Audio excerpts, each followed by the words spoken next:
Hi friends, welcome to my channel. ಬನ್ನಿ friends, ರುಚಿಯಾದ ಸ್ಪೈಸಿಯಾಗಿ ಬ್ರೆಡ್ ಪಲಾವ್ ಮಾಡೋ ವಿಧಾನ ಹೇಗೆ ಅಂತ ನೋಡೋಣ. ಮೊಸರು ಬಜ್ಜಿ ಜೊತೆ ತಿಂತಾಯಿದ್ರೆ ತುಂಬಾ ಚೆನ್ನಾಗಿರುತ್ತೆ. ಮಿಸ್ ಮಾಡದೆ ಕೊನೆವರೆಗೂ ವಿಡಿಯೋ ನೋಡಿ. ಇಷ್ಟ ಆದರೆ ಲೈಕ್ ಮಾಡಿ. ಮೊದಲಿಗೆ ನಾನು ಒಂದು ಕುಕ್ಕರ್ ಬಟ್ಲಿಗೆ ಉದ್ದಕ್ಕೆ ಹೆಚ್ಕೊಂಡಿರುವಂತಹ 1 ಬೌಲಷ್ಟು ಕ್ಯಾರೆಟು, ಹಾಗೆಯೇ ಬೀನ್ಸು, ನವಿಲುಕೋಸು, ಇದ್ರ ಜೊತೆಗೆ 1 ಬೌಲಷ್ಟು ಆಲೂಗೆಡ್ಡೆ, ಹಾಗೆಯೇ 1 ಕಪ್ಪಷ್ಟು ಬಟಾಣಿ, ಇಷ್ಟನ್ನು ಸಹ ಪಲಾವ್ಗೆ ಹಾಕ್ಕೊಳ್ಬೇಕಾಗತ್ತೆ. ಇದ್ರ ಜೊತೆಗೆ ಈಗ ಒಂದು ಅರ್ಧ ಸ್ಪೂನಷ್ಟು ಉಪ್ಪು ಸೇರಿಸ್ಕೊಳ್ಬೇಕು ರುಚಿಗೆ. ಹಾಗೆಯೇ ಇದಕ್ಕೆ ಸ್ವಲ್ಪ ನೀರು ಹಾಕ್ಕೊಳ್ಬೇಕಾಗತ್ತೆ. ತುಂಬ ನೀರು ಹಾಕ್ಕೊಳ್ಳೋಕೆ ಹೋಗಬಾರ್ದು, ಮೆತ್ತಗೆ ಬೇಯಬಾರ್ದದು, ಸ್ವಲ್ಪ ಅರ್ಧ ಬೇಯಬೇಕಷ್ಟೆ. ಅದಕ್ಕೋಸ್ಕರ ಸ್ವಲ್ಪ ನೀರು ಹಾಕ್ಕೊಳ್ಬೇಕು. ಈಗ ಅದೇ ಇನ್ನೊಂದು ಕುಕ್ಕರ್ ಬಟ್ಲಿಗೆ ನಾನು 1 ಪಾವಷ್ಟು ಅಕ್ಕಿ ತೊಗೊಂಡಿದ್ದೀನಿ. 1 ಪಾವ್ ಅಂದರೆ 1/4 kg ಅಕ್ಕಿ. ಅದನ್ನು ಚೆನ್ನಾಗಿ ನೀರಲ್ಲಿ ತೊಳ್ಕೊಂಡು 1 ಸ್ಪೂನು ಇಲ್ಲ 2 ಸ್ಪೂನಷ್ಟು ಎಣ್ಣೆ ಹಾಕ್ಕೊಳ್ಬೇಕು. ಎಣ್ಣೆ ಹಾಕ್ಕೊಳ್ಳೋದ್ರಿಂದ ಚೆನ್ನಾಗಿ ಉದುರುದ್ರಾಗಿ ಅನ್ನ ಆಗುತ್ತೆ. ಅದೇ ಪಾವ್ ಅಳತೆಲೆ ನಾನು 1/4 ಹಾಕ್ಕೊಂಡಿದ್ದೀನಿ ನೀರನ್ನ. ಈ ನೀರು ಹಾಕೊಂಡ ನಂತರ ಕುಕ್ಕರಲ್ಲಿಟ್ಟು 1-2 ಸತಿ ಕೂಗಿಸ್ಕೊಳ್ಬೇಕು. ಎರಡೂ ಕೂಡ ಮೆತ್ತಗೆ ಬೇಯಬಾರ್ದು, ಉದುರುದ್ರಾಗಿದ್ದರೆ ಚೆನ್ನಾಗಿರುತ್ತೆ ಪಲಾವ್ಗೆ. ಈಗ ಅದು ಕುಕ್ಕರ್ ಆಗೋ ಅಷ್ಟೊತ್ತಿಗೆ ಇಲ್ಲಿ ಪಲಾವ್ಗೆ ಬೇಕಾಗಿರುವಂಥ ಪದಾರ್ಥಗಳನ್ನೆಲ್ಲ ರೆಡಿ ಇಟ್ಕೊಂಡಿದ್ದೀನಿ. ಇಲ್ಲಿ ನಾನು 2 ಸ್ಪೂನಷ್ಟು ಹುರಿಗಡಲೆ, ಹಾಗೆಯೇ 2 ಎಸಳು ಬೆಳ್ಳುಳ್ಳಿ, ಹಸಿ ಶುಂಠಿ 1-2 ಇಂಚಷ್ಟು ತೊಗೊಂಡಿದ್ದೀನಿ. ಹಾಗೆ ಖಾರಕ್ಕೆ 5-6 ಹಸಿರು ಮೆಣಸಿನ್ಕಾಯಿ, 1-2 ಸ್ಪೂನಷ್ಟು ಕಾಯಿ ತುರಿ,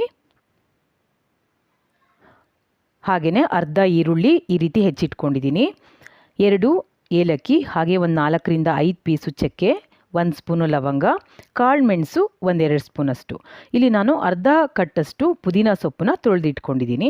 ಪುದೀನ ಸೊಪ್ಪು ಸ್ವಲ್ಪ ಜಾಸ್ತಿ ಹಾಕ್ಕೊಂಡ್ರೆ ಚೆನ್ನಾಗಿರುತ್ತೆ, ಅದರಿಂದ ಅರ್ಧ ಕಟ್ಟು ನಾನು ಇಲ್ಲಿ ತೊಳೆದು ರೆಡಿ ಇಟ್ಕೊಂಡಿದ್ದೀನಿ. ಈಗ ಇದನ್ನೆಲ್ಲ ನಾವು ಮಿಕ್ಸಿ ಮಾಡ್ಕೊಳ್ಳೋಣ. ನೋಡಿ, ಈ ರೀತಿ ಮಿಕ್ಸಿ ಮಾಡಿಟ್ಕೊಳ್ಬೇಕು. ಈಗ ಕುಕ್ಕರ್ ಆರಿದೆ, ಹಾಗೆ ಅನ್ನ ಕೂಡ ಉದುರುದ್ರಾಗಿ ಚೆನ್ನಾಗಾಗಿದೆ. ಮಾಡೋದು ಹೇಗೆ ಅಂತ ನೋಡೋಣ. ಈಗ ನಾನು ಅದೇ ಕುಕ್ಕರಿಗೆ 4-5 ಸ್ಪೂನಷ್ಟು ಎಣ್ಣೆ, ಹಾಗೆಯೇ 1 ಸ್ಪೂನಷ್ಟು ತುಪ್ಪ ಸೇರಿಸ್ಕೊಂಡಿದ್ದೀನಿ.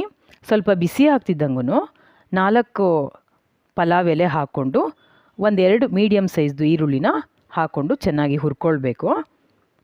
ಸ್ವಲ್ಪ ಹುರ್ಕೊಳ್ತಿದ್ದಂಗೂ ಇಲ್ಲಿ 1 ಕ್ಯಾಪ್ಸಿಕಮ್ನ ಈ ರೀತಿ ಉದ್ದುದ್ದಾಗೆ ಹೆಚ್ಕೊಂಡು ಹಾಕ್ಕೊಂಡಿದ್ದೀನಿ. ಚೆನ್ನಾಗಿ ಪರಿಮಳ ಬರೋವರೆಗೂ ಎರಡನ್ನೂ ಹುರ್ಕೊಳ್ಬೇಕಾಗತ್ತೆ. ನೋಡಿ, ಈ ರೀತಿ.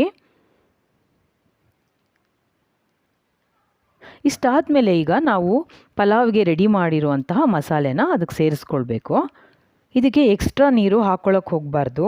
ಜಾಸ್ತಿ ನೀರೇನಾದರೂ ಆಯ್ತಂದರೆ ಹುರಿತಾನೆ ಇರಬೇಕಾಗತ್ತೆ, ನೀರೆಲ್ಲ ಇಂಗೋವರೆಗೂ. ಅದರಿಂದ ಈ ಹಸಿ ವಾಸನೆ ಎಲ್ಲ ಹೋಗೋವರೆಗೂ ಚೆನ್ನಾಗಿ ಹುರ್ಕೊಬೇಕು. ಈಗ ನಾನಿಲ್ಲಿ 1 ಟೊಮೆಟೊ ಸಣ್ಣದಾಗಿ ಹೆಚ್ಚಿ ಹಾಕ್ಕೊಳ್ತಾ ಇದ್ದೀನಿ. ಟೊಮೆಟೊ ಹಾಕೊಳ್ಳೋದ್ರಿಂದನೂ ಕೂಡ ಸ್ವಲ್ಪ ಹುಳಿ ಅಂಶ ಇರುತ್ತಲ್ಲ, ಹಾಗಾಗಿ ಪಲಾವು ಟೇಸ್ಟು ಚೆನ್ನಾಗಿ ಬರುತ್ತೆ. ಅರ್ಧ ಸ್ಪೂನು ಇಲ್ಲ 1 ಸ್ಪೂನಷ್ಟು ಅರಿಶಿಣ ಸೇರಿಸ್ಕೊಂಡೆ. 1 ನಿಮಿಷ ಹುರ್ಕೊಂಡಿದ ನಂತರ ಇದಕ್ಕೆ ಈಗ ಬೇಯಿಸಿರೋವಂಥ ತರಕಾರಿನ ಹಾಕ್ಕೊಳ್ಬೇಕು. ಇದರಲ್ಲೂ ಸ್ವಲ್ಪ ನೀರಿನ ಅಂಶ ಇರೋದ್ರಿಂದ 1-2 ನಿಮಿಷ ಚೆನ್ನಾಗಿ ಹುರ್ಕೊಳ್ಬೇಕಾಗತ್ತೆ. ಆ ಮಸಾಲೆ ಜೊತೆಗೆ ಈ ತರಕಾರಿ ಚೆನ್ನಾಗಿ ಕೂಡ್ಕೊಳ್ಬೇಕು. ಅದರಿಂದ 1-2 ನಿಮಿಷ ಕೈ ಬಿಡ್ದಾಗೆ ಕೂಡಿಸ್ಕೊಳ್ಬೇಕು. ಮೊದಲೇ ನಾನು ಅರ್ಧ ಸ್ಪೂನಷ್ಟು ಉಪ್ಪು ಹಾಕ್ಕೊಂಡಿದ್ದೆ ತರಕಾರಿ ಬೇಯುವಾಗ, ಅದರಿಂದ ನಾನೀಗ 1.5 ಸ್ಪೂನಷ್ಟು ಉಪ್ಪು ಸೇರಿಸ್ಕೊಂಡಿದ್ದೀನಿ.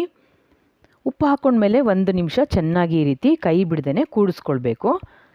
ಈಗ ಮಾಡಿಟ್ಕೊಂಡಿರುವಂತಹ ಅನ್ನ ಹಾಕ್ಬಿಟ್ಟು ಚೆನ್ನಾಗಿ ಮಿಕ್ಸ್ ಮಾಡಿಬಿಟ್ರೆ ನೋಡಿ, ಸೂಪರ್ ಆಗಿರುವಂತಹ ಪಲಾವ್ ರೆಡಿ ಆಯಿತು.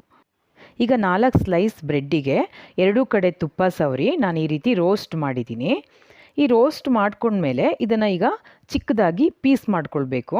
ನೋಡಿ, ಈ ರೀತಿ ಪೀಸ್ ಮಾಡ್ಕೊಂಡ್ಮೇಲೆ ಇದನ್ನು ಈ ಪಲಾವ್ಗೆ ಹಾಕಿ ಚೆನ್ನಾಗಿ ಮಿಕ್ಸ್ ಮಾಡಬೇಕು. ನೋಡ್ತಾ ಇದ್ದೀರಲ್ಲ, ಸೂಪರ್ ಆಗಿರುವಂತಹ ತುಂಬ ರುಚಿಯಾಗಿರುವಂತಹ ಬ್ರೆಡ್ ಪಲಾವು ರೆಡಿ ಆಯಿತು. ಈಗ ನಾನು ಇದಕ್ಕೆ ಕಾಂಬಿನೇಷನ್ ಆಗಿ ಮೊಸರು ಬಜ್ಜಿ ರೆಡಿ ಮಾಡ್ತೀನಿ. ಇಲ್ಲಿ ನಾನು ಚಿಕ್ಕ ಸೈಜ್ದು 1 ಸೌತೆಕಾಯಿ ಸಣ್ಣಕ್ಕೆ ಹೆಚ್ಚಿಕೊಂಡು ಹಾಕ್ಕೊಂಡಿದ್ದೀನಿ. ಹಾಗೆ 1 ಈರುಳ್ಳಿ, ಸ್ವಲ್ಪ ಕೊತ್ತಂಬರಿ ಸೊಪ್ಪು, ಇಷ್ಟನ್ನು ಹಾಕ್ಕೊಂಡು ಅದಕ್ಕೆ ನೋಡಿಕೊಂಡು ಎಷ್ಟು ಬೇಕೋ ಅಷ್ಟು ಮೊಸರು ಹಾಕ್ಕೊಂಡು ಚೆನ್ನಾಗಿ ಕೂಡಿಸ್ಬೇಕು. ಈಗ ರುಚಿಗೆ ನೋಡಿಕೊಂಡು ಉಪ್ಪು ಸೇರಿಸ್ಕೊಳ್ಬೇಕಾಗತ್ತೆ. ರುಚಿಯಾಗಿರೋ ಪಲಾವ್ ಜೊತೆ ಮೊಸರು ಬಜ್ಜಿ ಸೂಪರ್ ಆಗಿದೆ ಅಲ್ವಾ? ನೀವು ಈ ಮೆಥಡಲ್ಲಿ ಮಾಡಿ ನೋಡಿ. ವಿಡಿಯೋ ಇಷ್ಟ ಆದರೆ ಪ್ಲೀಸ್ ಲೈಕ್, ಶೇರ್, ಸಬ್ಸ್ಕ್ರೈಬ್ ಮಾಡೋದು ಮರಿಬೇಡಿ. Thank you friends.